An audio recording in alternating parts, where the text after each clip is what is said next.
McCourty, Neek, Saturday, which means there's no bacon left upstairs on the ninth floor. That is something we will address never. We will, however, gentlemen, start with this. Old Man Rivers and the Colts looking to bounce back from a very solid but yet shortcoming effort last week in Seattle. Niners in town. Here's the opening drive for the Colts as the entire family, that's not the extended family, that's just family, in attendance here. Colts opening drive, 2nd and 7. Alec Pierce. Time. Phillip Rivers out there, 44 years old, throwing with anticipation and accuracy. Niners perhaps in some trouble until this. 2nd and 8, their opening drive. Demarcus Robinson. It almost looked like the same play. Got there a little quicker, though. A little bit of double dutch in the back of the end zone. Nice job, baby. Video might have been sped up. Ensuing kickoff. Here's Amir Abdullah. Now, this is where things started to go haywire a bit for the Colts. Niners recover the fumble. Take a look at that. So it went from a 7-0 lead just a few minutes later. San Francisco finds themselves 2nd and goal at the 2 Saturday. Here. Got it. Yeah. Christian McCaffrey. My head dropped down. I was like, we're going to be in for one, boys. Why make you do the 49ers touchdown? He could have let you do this one. Rivers answers right back. There's Alec Pierce. Dime. 50-cent piece. An incredible game to start. Just drive after drive up and down the field. Here's Purdy scrambling right. He finds George Kittle. Touchdown.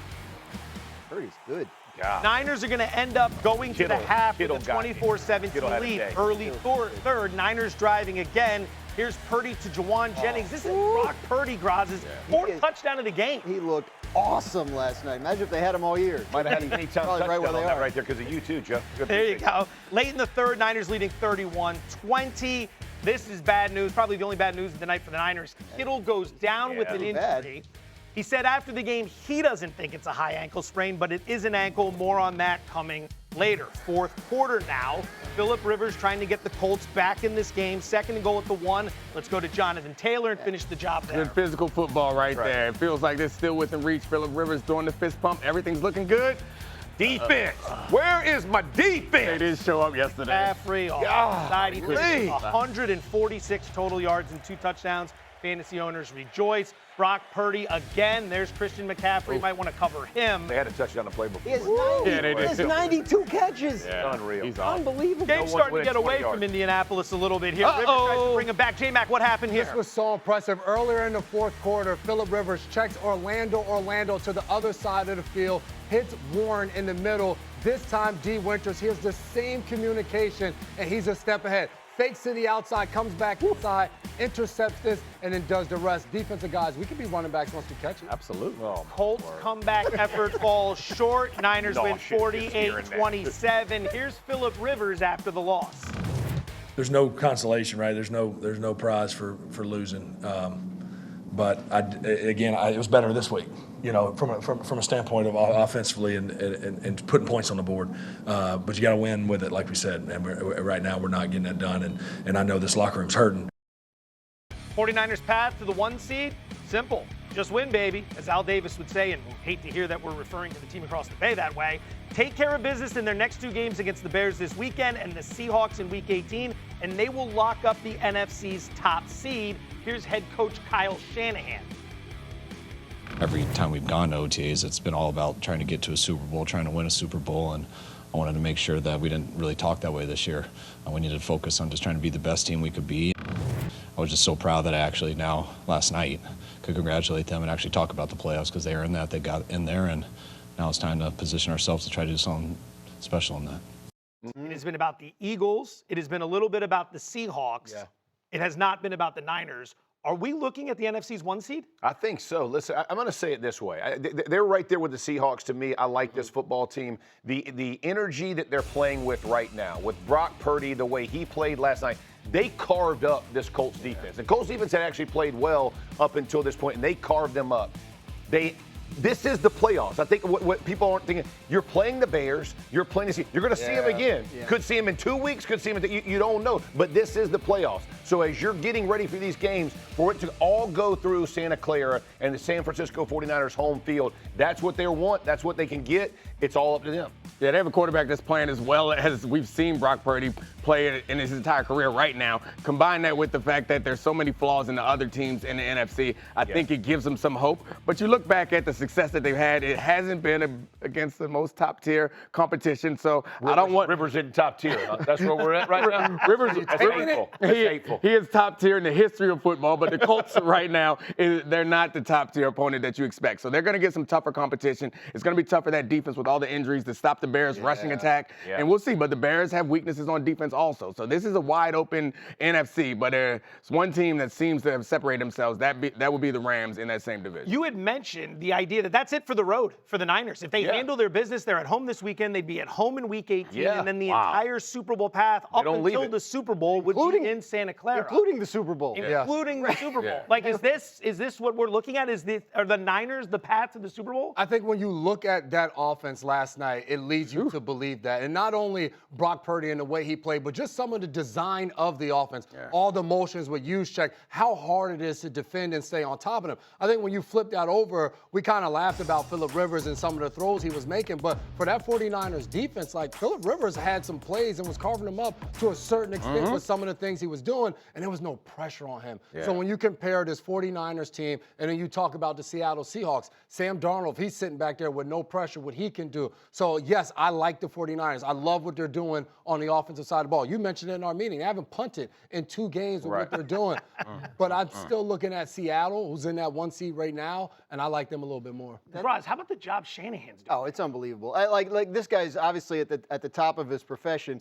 And he hasn't cashed it in with a Super Bowl yet, and I think people wonder when that happens. But when you look at what they've gone through this year, they are playing and have been for a very long time without their 2 best players on defense, Nick Bosa and Fred Warner, who would be the 2 best players on a lot of people's defenses if they're on. They have 18 sacks as a team this season. That's 4 fewer sacks than Myles Garrett has this season.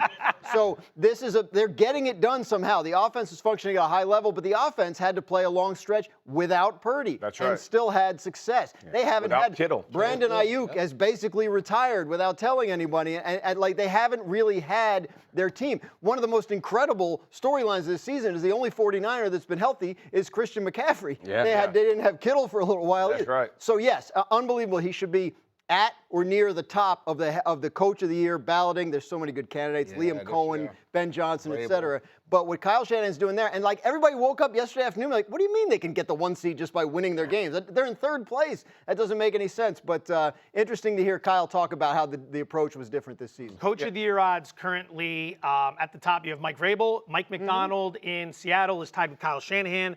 Then it's Liam Cohen. Then it's Ben Johnson. Let me say this about the 49ers as well. I think the thing that I like most about them is last night, right? Like Phillip Rivers is a bad matchup for them, right? Because they're a young defense. They don't do a lot. Like they don't. And so he could put the Colts in the perfect play, right? Now, can he execute every play perfectly? No, but he can get you to the right ones. He sees it. Now he made a mistake late. It was a pick 6, but. When he goes and plays Caleb Williams, when they go play Sam Darnold, can those quarterbacks do the same thing? That's what you're asking, is can those guys put themselves in the best play? Because I felt like last night, it got to be a track meet because of the experience of Phillip Rivers, not because of the physicality of it. Because I would have thought they wouldn't run against the 49ers. But instead, they have a drop back, throw it all over the yard type game, which hasn't really been exposed, or the Niners haven't been exposed that way. It's more the run defense. So I was impressive. I just don't know that back-to-back weeks quarterbacks can do the same. Let's stay here on Phillip Rivers. The box score looks pretty good, but you watch the game. Is this the type of guy that could come back and be their quarterback next season? Quarterback? Quarterback, yeah. I wanted to take it from here to here. Nah, I'm gonna say nah. I think we should take a second to appreciate how impressive it is that he's done something.